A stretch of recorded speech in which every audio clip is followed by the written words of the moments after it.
Hello! So today, magkukunwari tayo ulit na vlogger. Share ko po sa inyo, nagpalit kami ng vinyl or flooring. Sa hindi nakakaalam yung bahay dito sa Canada, ay structure po nila ay kahoy. Kasi nga po, mas mahaba yung winter na weather dito. Kaya yung framework ng bahay dito is kahoy talaga. So, ito po yung dating flooring namin, kulay brown. So, pabalitin natin yan. Nagtanggal na si Bossing ng mga flooring.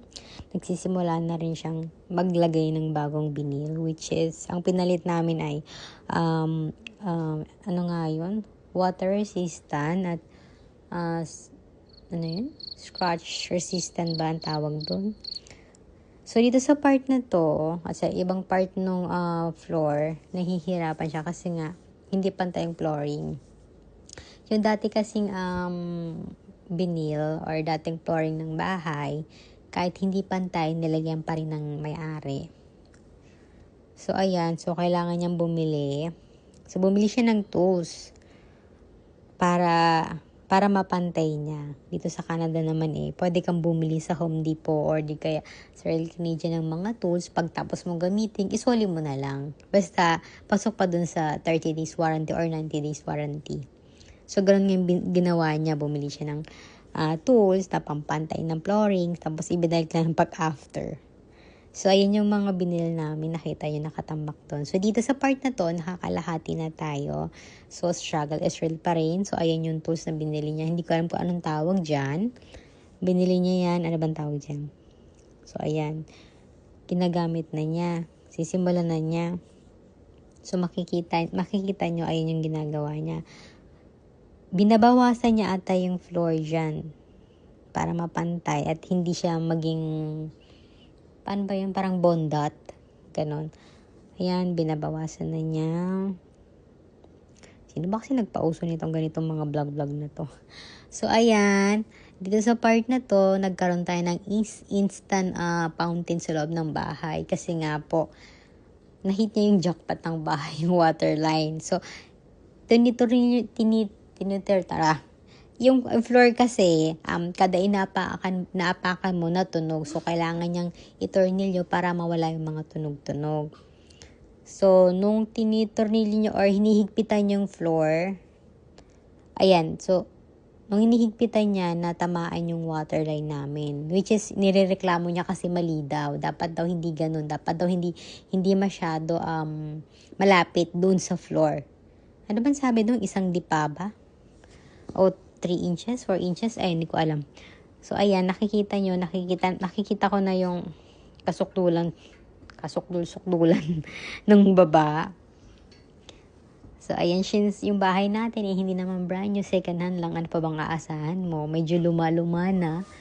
So, syempre, nung binili namin yung bahay namin, ayan yung butas. Nakikita nyo? Di ba? Nakikita nyo? Ang laki-laki. So, binili namin yung bahay namin way back 2023. Second hand lang to. Ang benta ng bahay is 300,000. Nag-counter offer kami ng 250. Pero ang sabi ng mortgage broker namin, masyado mababa. Baka hindi na pumayag si owner. So, nakuha namin siya, 277. Napa-approve namin siya ng 277. Siyempre, hindi naman babayaran ng buo yun. So, kailangan mo mag-down payment. Pagkatapos mo down payment, marami pang other fees like attorney's fees, mga xerox na yun, may bayad pa. Tapos ilang araw bago siya matransfer sa bangko at bago ma-approve yun sa bahay. So, ayan, nakikita niyo na pinapalitan na namin. Pinapalitan na niya.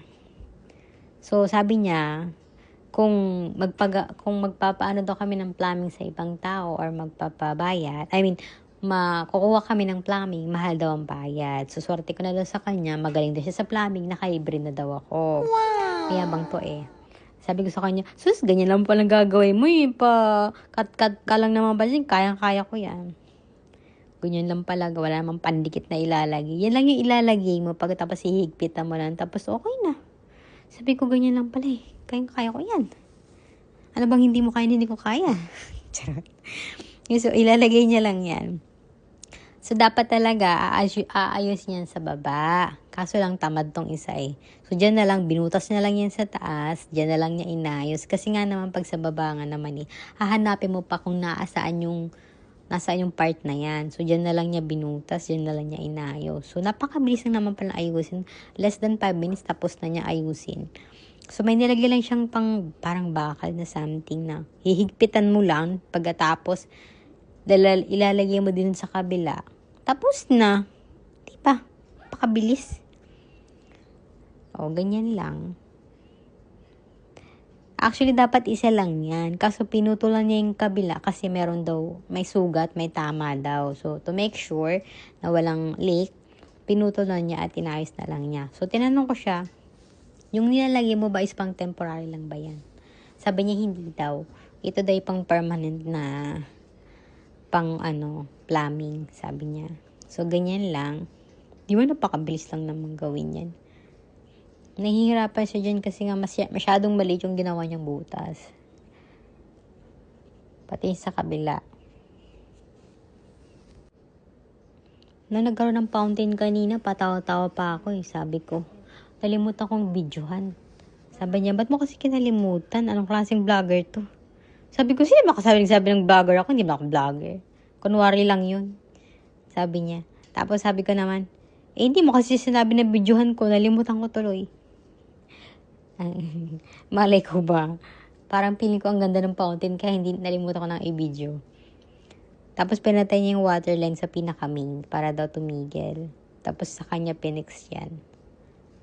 Ito sa Canada, hindi ka pwedeng bumili ng bahay na second hand kung hindi ka marunong mag-company. Kasi lahat ng kilos dito, lahat ng paayos mo, pa-check mo, dollars, lahat may bayad. Buti na lang talaga itong asawa ko marunong sa lahat ng bagay. Well, actually, yung work niya kasi dito, nag-work siya sa Bad Peter.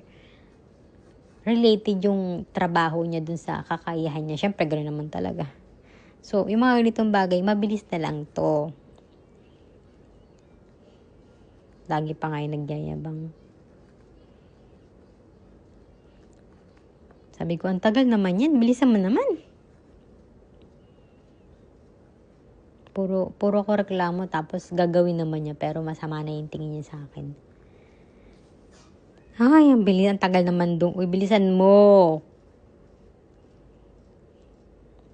Ayan, idudugtong na niya. Ayun na sa baba. Yun. So, pagkatapos siyang i-fix yan, syempre, ko-cover yan ulit. Para matapos na tong... Tapos na kasi yung video na to. Tapos na yung buong bahay, i-flooring. Yun lang ako nagbo-voice cover kasi tinatamad talaga ako. Nabubulol pa nga si madam. Actually, wala naman kaming balak magpalit ng flooring. Okay na kami sa brown. Kaso lang yung ibang part ng bahay kasi pag inaapakan mo, ngumingit-ngit. So, wala kaming choice kundi palitan. Pwede mo naman ibalik yung lumang vinyl o lumang flooring. Kaso lang, sabi nitong isa, palitan na daw kasi ang pangit kulay brown. So, ang pinaka main goal talaga dito or purpose namin is higpitan yung floor, itornilyo ng maayos para mawala yung pagngit-ngit bawat tapak mo. So, ayun, naging okay naman. So, dapat talaga pag bibili ka ng bahay, mabusisi yung check mo since second hand lang naman yung medyo mura-murang bahay dito sa Canada. Pero wag ka kasi, meron ding mga second hand na bahay na magaganda pa. Tapos yung presyo is pang malakasan din. Napakamahal din. So, ayan, yung water line natin, fix na siya. So, sabi niya, i-on daw niya tapos i-check ko daw kung may mag-leak. So far, everything's good. Working well. Wala naman leak. Goods na goods. So, ayun, pabilisin na natin transition ng buhay natin. So, okay na yan. Na-fix na. So, tapos na tayo sa part na to. Sa part ng sala. Yehey! Diba? Umaliwalas yung buong bahay dahil dun sa kulay nung flooring. Puti. Namumuti ba bawat sulok ng bahay, oh.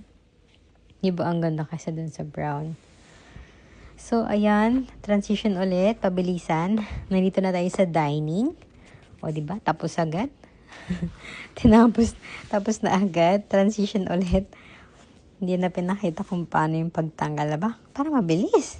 Nakakapagod mag-voice over, So, dun ulit tayo sa kabilang part. Dun sa may hallway, sa may console table. Diyan banda.